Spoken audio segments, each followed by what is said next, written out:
Hello, I'm Joe Mantegna. By the 1st century A.D., the Roman Empire had expanded its boundaries to the farthest reaches of the Mediterranean world. The Roman people became an exotic mix of cultures from such diverse cities as Athens, Jerusalem, and Pompeii. Despite their differences, these people had one thing in common. Together, they built the foundations of an empire.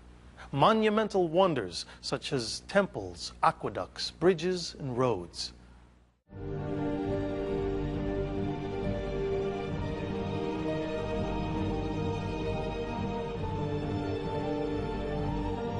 The Roman Empire was a cultural melting pot, a nation of diverse sights, sounds, and smells. By 80 AD, the idea of being Roman had spread across the Mediterranean world. The empire stretched from Britain to Syria, including countless territories, from the Atlantic coast of Portugal and the mountains of Central Europe to the deserts of Egypt, the Middle East, and beyond. Rome was still capital of the world, a truly cosmopolitan city. But by the late 1st century AD, there were 4,000 other Romes, cities within the provinces of the Roman Empire. Since the 3rd century B.C., the Roman Empire's vast expansionism was due to the strength and ingenuity of its government, as well as its army. Heavily armed legions helped build the foundations of this Mediterranean superpower, conquering foreign territories of diverse customs, languages, and religious beliefs. When the Romans took over a province, they sent in a group of lawyers to try to blend in the local law codes with the Roman law codes. Provinces were then ruled by Roman governors, chosen by the emperor in office at the time. The provincial cities, in turn, elected their town councils to make local decisions. When I first came to Rome, I came in search of the ancient Romans, and I was overwhelmed by the city of Rome. But then slowly, I started to move out of Rome to explore the length and breadth of the Roman Empire. And wherever I went, in North Africa, through Greece, through Turkey, through the Middle East, through places like Syria, everywhere I went, there was evidence, physical evidence of the Romans being there, of those places being part of an empire that in many ways was unified, because you could always recognize Roman buildings in those places. For the most part, these Roman territories were allowed to maintain their personal identity, each offering something unique to the empire. In Syria, the city of Palmyra became a crucial trade link between Western Europe and Asia, exporting spices and silks to Rome. The city of Aphrodisias, located in modern Turkey, was home to the most prestigious school of sculpture in the empire. In Bath, England, medicinal springs and bathhouses became a popular health resort for high society aristocrats in need of healing or relaxation. In time, however, the empire's architecture became a mixture of Roman and provincial styles. The big cities throughout the provinces represented the public side of the empire, but there were still other towns that reflected the private side of Roman life. In the province of Italy, 150 miles due south of Rome, was the city of Pompeii. Nestled near the great volcano Vesuvius in the Bay of Naples, Pompeii became a resort town for Rome's rich and famous. But while a few out-of-towners came to soak up the sun and balmy bay breezes, the citizens of Pompeii carried on a hectic and prosperous life. If we could transport back to antiquity, I think the first thing that would strike us in the streets is no automobile, no motor car, and none of the fumes that we associate. Instead, the horse-drawn chariot, or rather the mule-drawn chariot, the noises associated with that, enormous great wheels creaking along the streets, and then a whole series of smells that we don't meet. For instance, from the fulleries, the smell of the urine in which they wash the clothes, or from the food shops, the smell of the exotic spices and so on. The citizens of Pompeii strolled the narrow sidewalks to window shop for fabrics or foods. Crowds stood in line in bakeries like this one to purchase fresh loaves of bread or biscuits they made specially for dogs. A citizen could stop for a quick snack at one of the many take-out food counters that were found on practically every street. Many of the poor lived on take-out food, since they had no kitchens. What we've got here is probably the best example in Pompeii of something that you find up and down the streets, lots and lots of examples of counters with these holes in them. And what Italian archaeologists call them is thermopolia, which translates as hot food shops, like hot food takeaways. Frankly, they didn't have the idea of putting a hamburger in a roll so that you could eat it in the streets. Ancient food doesn't work like that. But my guess is that these are containers for dry food, like grain, selling flour, then beans, peas, all sorts of dry foods could well have sold here. So I see it more as a sort of grocer's. Roman staples were typically bread, olives, and fruits. The upper classes added meats like pork or mutton to their diet. The city of Pompeii was particularly famous for manufacturing a special fish sauce called garum. Here we've got a place of production of fish sauce, garum. It's one of the staples of Roman cuisine. Almost every recipe has to have a little dash of fish sauce. And you make it by putting cheap fish, mackerel and so on, in a great jar and letting it ferment for weeks, even months. And these are the jars where the fish was left to ferment. An extremely smelly business while it goes on, though the sauce that comes out no longer smells of fish. It's got a very delicate, salty flavour, and people paid very high prices for it. Down here, there are still tiny remains of the fish that was fermenting here in AD 79. This odd sawdust-like substance is full of tiny fish bones. You can still see them. Umbricius Scaurus was one of Pompeii's most famous producers of garum. Jars of fish sauce bearing his family name were sold in gourmet food shops throughout the empire. Umbricius Scaurus became a wealthy man. When he died, his children carried on the family business for generations. In Pompeii, as elsewhere, a Roman's wealth was reflected in their occupation as well as the house in which they lived. The walls in upper-class homes were decorated with vibrant frescoes that depicted scenes of Roman society at its finest.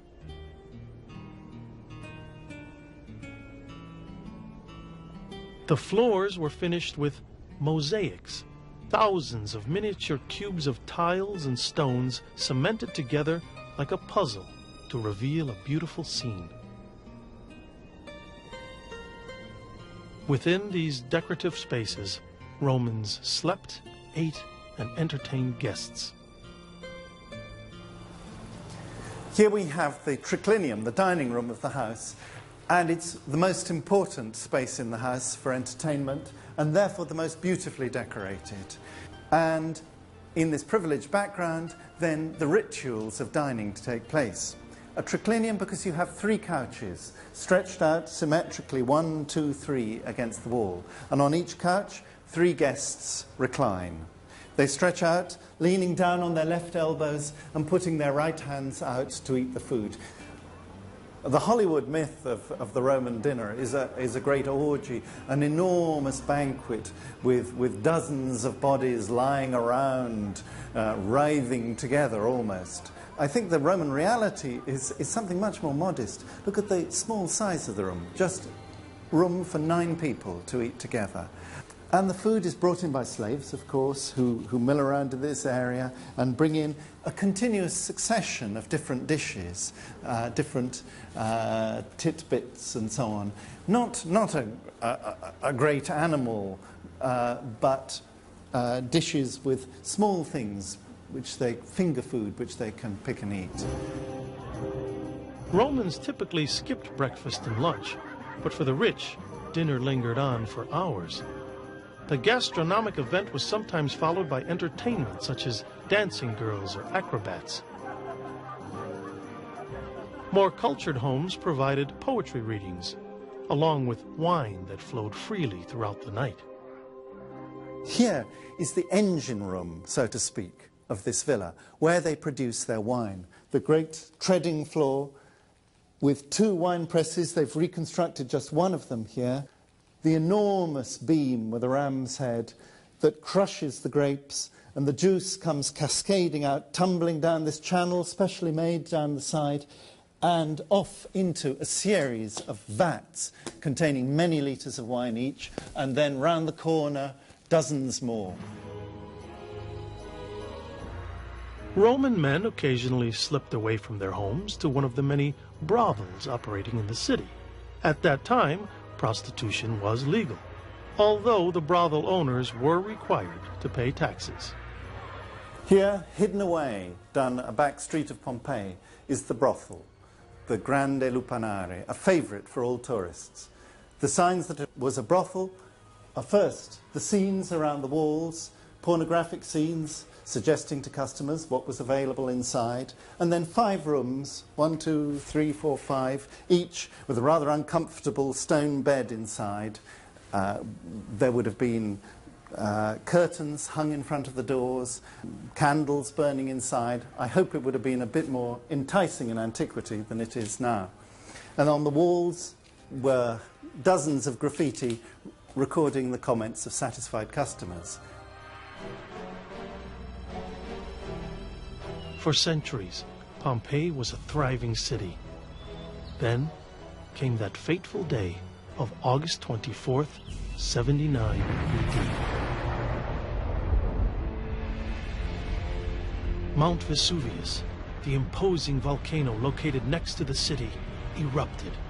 A fluid cloud of gas, ash, and rock engulfed Pompeii, as well as its sister city, Herculaneum.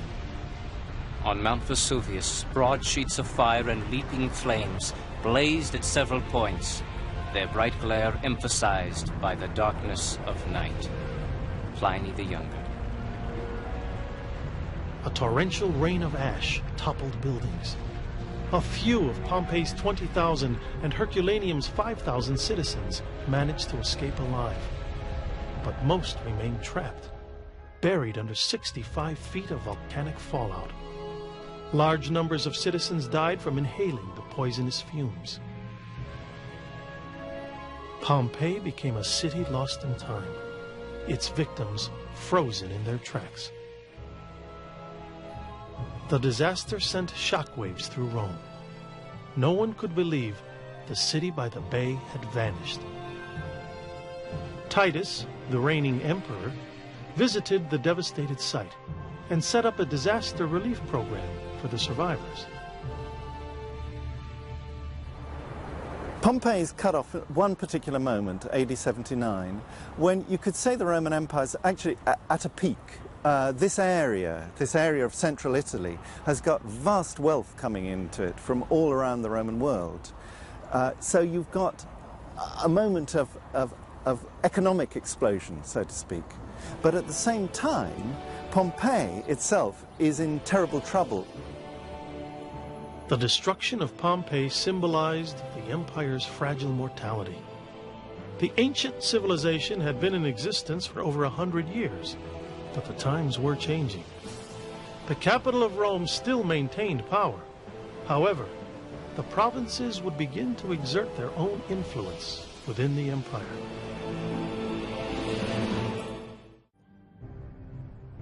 The Roman provinces exposed the old establishment in Rome to new ideas and new blood. By the 1st century AD, the Roman government was no longer an exclusive club for Italians only. The empire became an equal opportunity employer. In 98 AD, the Roman general Trajan became the first non-Italian emperor. Born in Italica, Spain, Trajan's proven track record as a military general and governor of Upper Germany prompted the former emperor Nerva to name him his successor. At the end of the 1st century AD, it's still very early days for a provincial from somewhere as far away as Spain to make it very big in the Roman Empire. You do have individual instances of men from distant provinces who become senators in Rome, but Trajan makes it very big indeed, and he's one of the first to do it. And there are all kinds of innate prejudices that he had to overcome to achieve that much. Trajan quickly proved his skills as emperor. He was an aggressive soldier, deeply interested in foreign policy, deeply interested in invading people. At the same time, Trajan was also a philanthropist. He instituted a welfare program to help the poor, which lasted for over 200 years. He also provided low-cost loans to farmers. Trajan was so well-liked that he was given the title Optimus Princeps, the perfect prince. The Roman citizens also respected Trajan's wife, Pompeia Plotina, born in Gaul, which is now France. The non-Italian First Lady was less interested in pomp and circumstance and more interested in the people of the empire. How modest she is in her attire, how moderate in the number of her attendants, how unassuming when she walks abroad. Pliny the Younger. Unlike his wife, Trajan was known for his frivolous spending.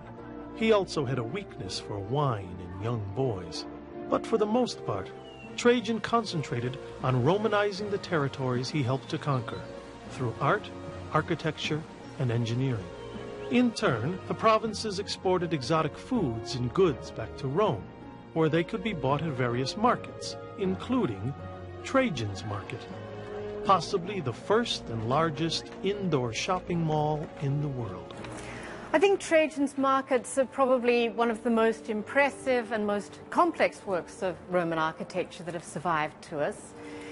There's absolutely no real archaeological or literary evidence to prove they were markets, but on the other hand, we can imagine that they're very similar to a modern shopping complex, and we can imagine people coming here, shopping at one level for foodstuffs, shopping at another level, here we are on the second level, for clothes, for something like that, going up to a third level, perhaps furniture, perhaps jewelry.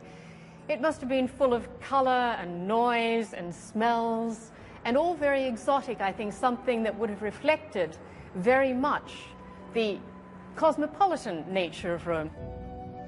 Trajan enabled the import and export of goods by expanding the massive system of Roman roads.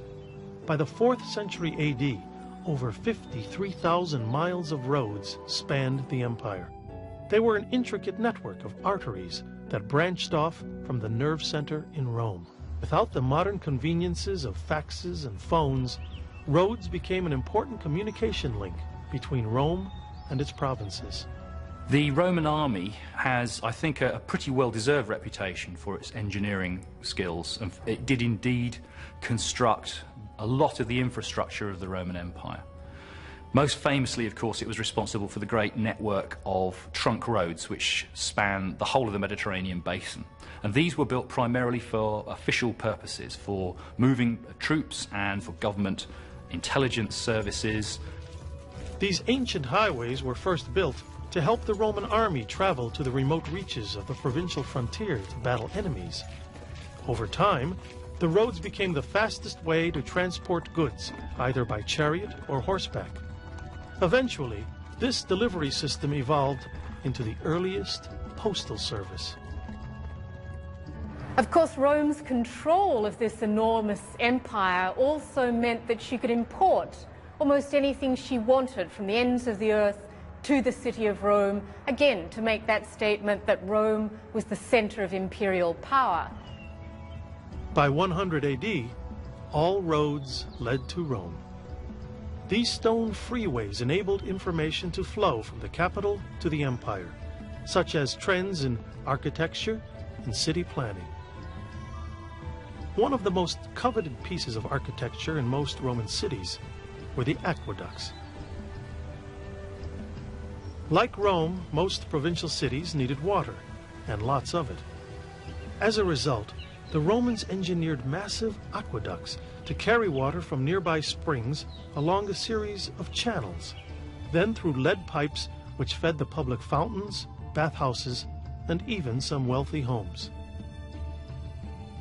Aqueducts work purely on the basis of gravity, and this shows you the tremendous skill in the engineering, because you have to find sufficient water supplies to feed into the given population of whatever town it is you're dealing with, but you've also got to find them from the right places such that you're essentially flowing downhill. Without water, most of this lifestyle can't function, because there are very few places which naturally have enough water to support a population of a few thousand. The Romans also created a sophisticated plumbing system. Only the rich had private latrines. Most citizens in the provinces used public lavatories, long stone benches with a series of conspicuous holes. These outdoor bathrooms also became social gatherings, where citizens gossiped with each other while tending to their own personal business. During Trajan's reign, the empire began to change. The capital of Rome was becoming less and less important. Faster and more efficient transportation systems provided a two-way flow of information and ideas across the empire. The provinces were becoming the centers of imperial power.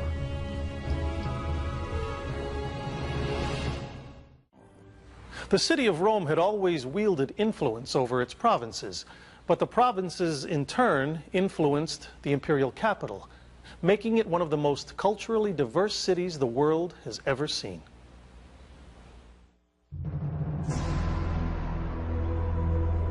Since the early years of the Roman Republic, all Roman people were obliged to worship the state religion. This meant they needed to occasionally visit a public temple and make a sacrifice to a particular god, such as Jupiter, the king of the gods, Bacchus, the god of wine and celebration, and Apollo, the god of the sun. Also central to Roman religion was sacrifice to the guardian spirit of the reigning emperor. Sacrifices came in the form of money, food, or slaughtering an animal. But over the centuries, the citizens of Rome were gradually exposed to many religious customs and ideas pouring in from the provinces. We have to remember that the Romans are not living this life thinking of another life. They're living this life strictly for itself. Chiefly, the role of the gods is to help you out in your career. And the Romans call this I give so that you give. You propitiate the gods in order to keep them on your side. Not in order to buy an afterlife, but in order to have a good life here on earth. By 100 AD, merchants, traders, and slaves began transporting other mystical religions and cults throughout the empire. Many of these foreign beliefs became appealing to the Roman population at large. The Roman Empire provided the channels through which such religions could move much more easily than they could have at other times. So, for example, the Egyptian goddess Isis, who was at the center of another one of these so-called mystery cults, her worship spreads not only to Italy, to the center of the empire, but far beyond that. That spreads to London, and we know there was a temple of Isis in London in Roman times. Roman soldiers in particular became avid followers of Mithras, the Persian god of good versus evil. His cult, symbolizing death and renewal, appealed to soldiers, who always faced their own mortality on the battlefield. The cult originated in the Asian provinces, but by the 1st century AD, Mithraic temples were found in Italy and as far north as Britain. Cults like this one exemplify the empire's religious diversity and toleration. Generally speaking, the Roman Empire was characterized by religious toleration.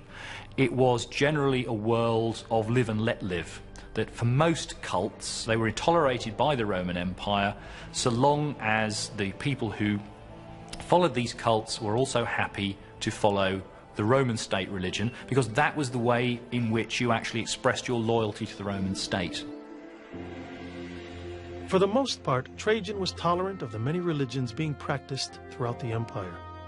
His fairness as a leader was held in high esteem by the Roman population, as well as by the emperors who followed him. In 117 AD, Trajan suffered a stroke and died. He and Pompeia were childless, and Trajan hadn't named a successor.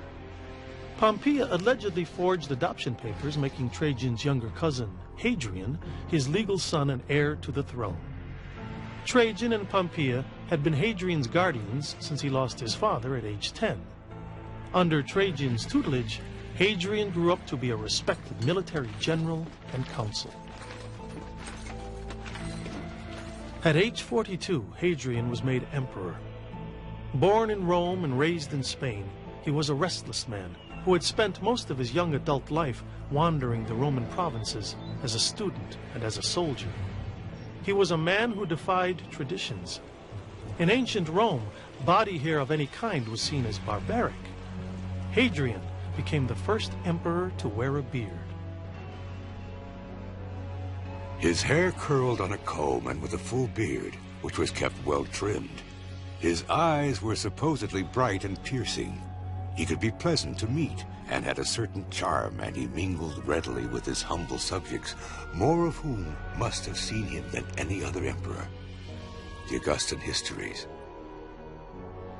In celebration of his ascension to the throne, Hadrian cast all unpaid debts and taxes onto a public bonfire.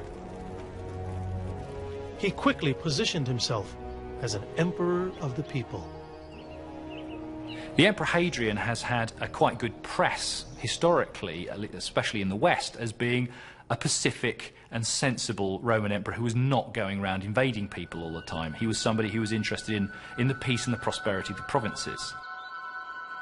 Hadrian brought foreign blood into the corrupt and crusty establishment in Rome by appointing government officials from the provinces. While in office, he put forth legal reforms. Citizens could no longer freely punish their slaves by castrating them or throwing them into a gladiatorial arena to be mauled to death by wild animals. Slaves would now be tried before a court of law. In his private life, Hadrian was married to a woman named Sabina, the great niece of the Emperor Trajan. But it was a loveless marriage. Hadrian complained to friends that Sabina was moody and difficult. Sabina swore she would never bear him children by publicly announcing her use of contraceptives. Like many emperors before him, Hadrian remained childless. Sabina's coldness toward her husband may have been due to his infidelity. Hadrian was said to have passions for men rather than women. The ruler began an affair with an 18-year-old boy named Antinous, whom he met during his travels through Bithynia, which is now Turkey. In the Roman world, the term homosexual didn't exist, and the concept didn't have the same ramifications that it has today. Sex with other men, as long as you were the active partner, was perfectly acceptable, and wealthy Romans had around them not only slave women, but also handsome young slave boys with whom they would use for their sexual pleasures. That was quite common. Sexuality is oftentimes an exchange of power. It's largely a question of which partner is on top. So that in a homosexual affair, it's the submissive partner who sort of loses status.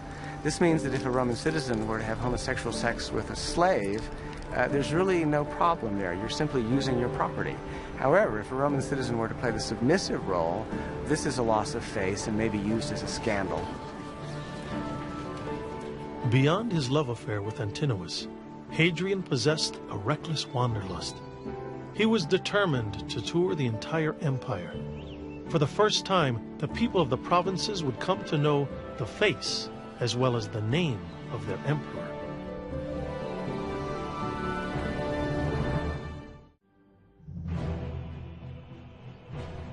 In 121 AD, the Emperor Hadrian began his first of 4 grand tours of the Roman Empire, whose territories spanned over 2 million square miles and included 4,000 cities and 44 provinces.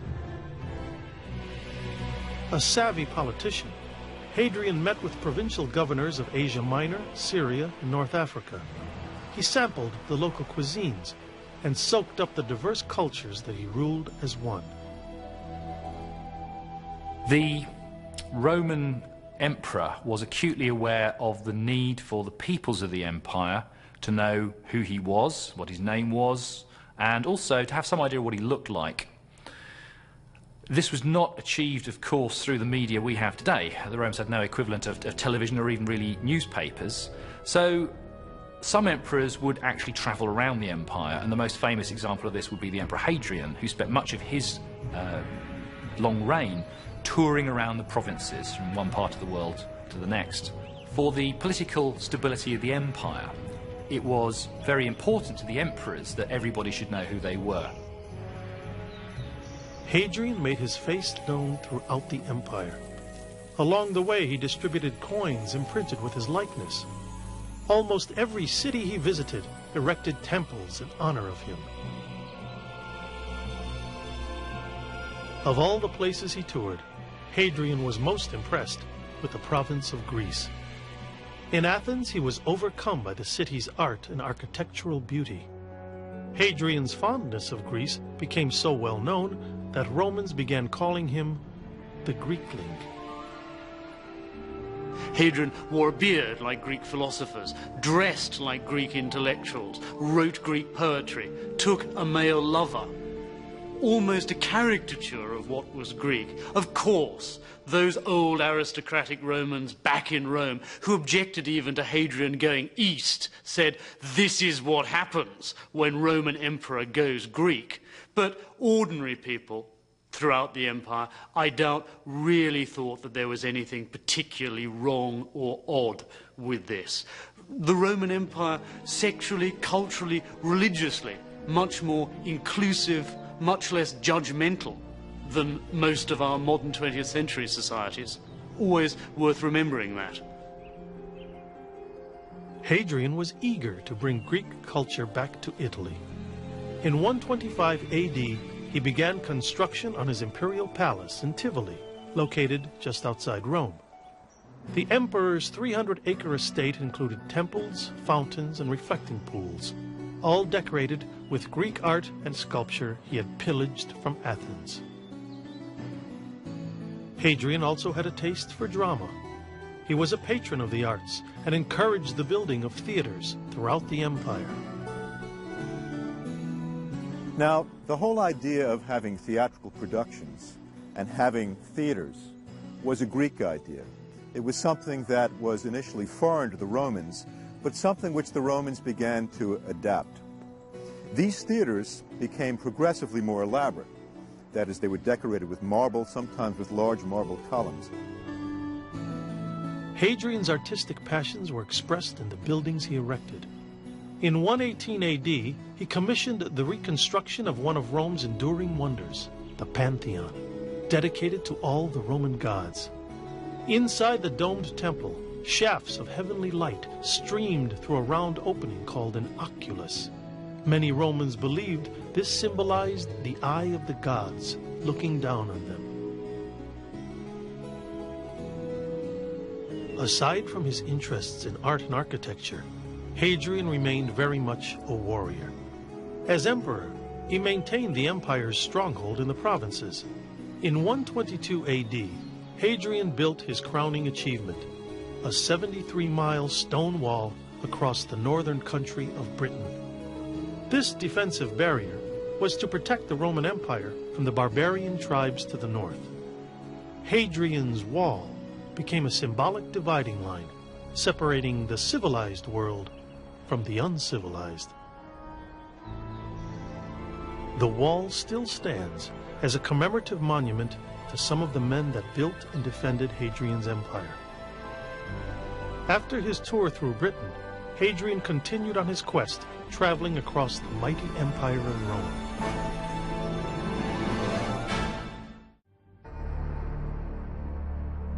In 130 AD, Hadrian began his third whirlwind tour of the provinces.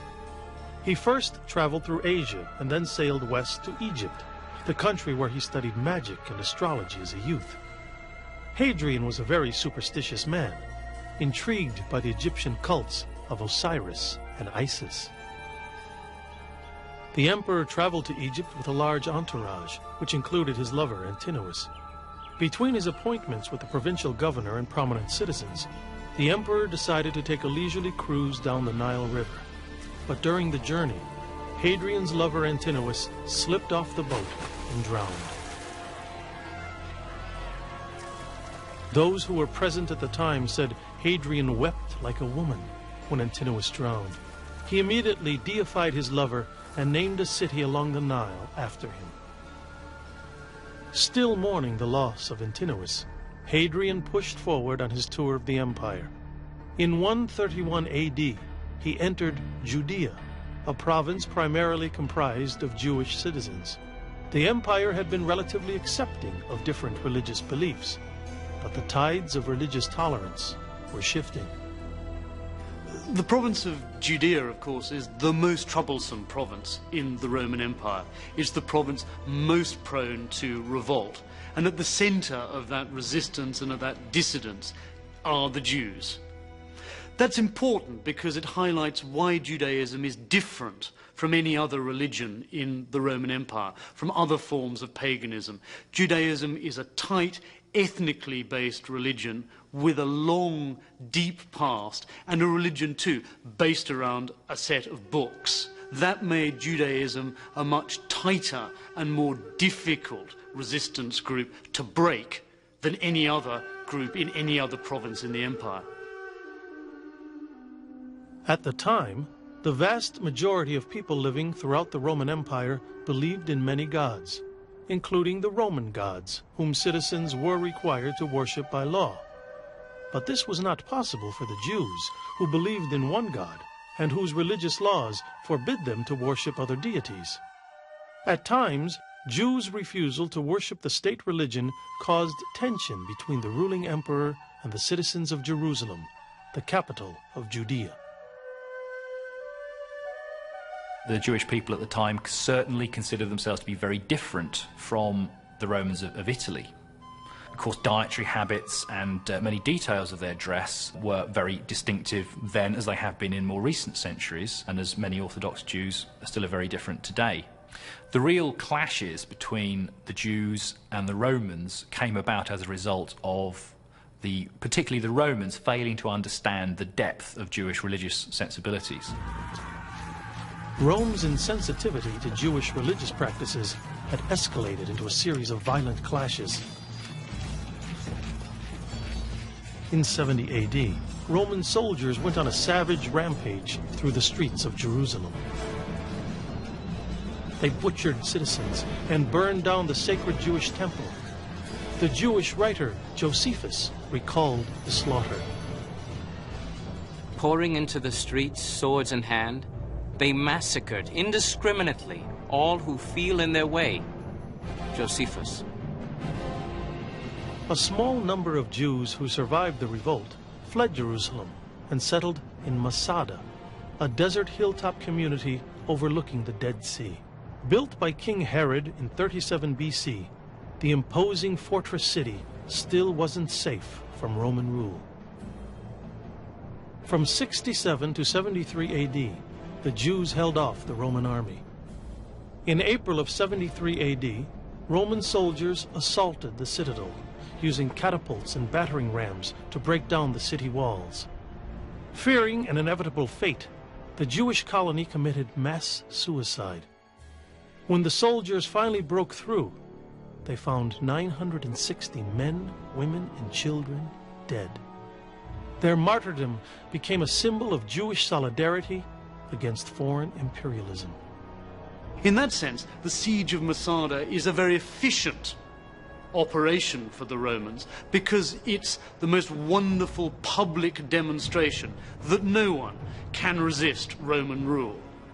Masada stands as a symbol of Roman power, which I think also echoes through the Eastern Mediterranean with the message, do not oppose the Romans. There's of course some dispute of whether or not the Jews in Masada were executed or committed suicide. I think it's pretty clear that they committed suicide. That's important, I think, in terms of how the story is told. It lends dignity to the Jews as resistors against an imperial power, without, as it were, taking away anything of the siege of Masada as an extraordinary exercise also in Roman military might. Hadrian was aware of the hostility between the Roman government and the people of Judea, but he was determined to keep Jerusalem a Roman city. When entering Jerusalem, Hadrian declared that a Roman temple be built in honor of the god Jupiter. To the Jews' dismay, Hadrian ordered that the new temple be erected at the exact spot where the sacred Jewish temple once stood, before it was destroyed by Roman soldiers. Hadrian further insulted the Jews by denouncing their cultural rituals. Now, Hadrian has a very good reputation for being a peace-minded Roman emperor who, generally speaking, respected the rights and the beliefs of the peoples of the empire as a whole. But he found it very difficult to tolerate some of the practices of the Jews, which he regarded as bizarre. The Jews were outraged by Hadrian's sacrilegious decree. In 132 AD, in a massive show of defiance, thousands of Jews banded together to make a stand against the Roman state. The rebels were led by Simon Bar Kokhba, a passionate Jewish zealot. For almost 4 years, the Jews fought off several Roman legions. But in the end, the Roman army overtook the city of Jerusalem. Over 500,000 Jews were massacred. Hadrian ordered the body of their fallen leader Bar Kokhba to be brought to him. If his god had not slain him, who could have overcome him? Hadrian. The Bar Kokhba revolt was the biggest military battle during Hadrian's reign. His army restored Roman power in the province of Judea, but the battle left bitter memories on both sides. What I think is most significant here is that there's no doubt this was a really very small military problem for the Romans. These people were not of any military significance at all. The reason for this is political, that the Romans wanted everyone else in the Middle East to see that they were not going to tolerate any such resistance. In 135 AD, Hadrian returned to Rome. He had toured 38 of the empire's 44 provinces. In ill health, he spent the remaining year of his life in his beautiful palace in Tivoli. In 136 AD, he died and was buried in a monument in Rome alongside his deceased wife, Sabina. It became an unfitting resting place for a man who never loved his wife and spent most of his life living outside of Rome. Hadrian's tours reflected a new reality. Many of the provinces became politically and economically integrated into the Roman Empire. By the 2nd century AD, the seat of power was no longer in Rome. The power was in the provinces.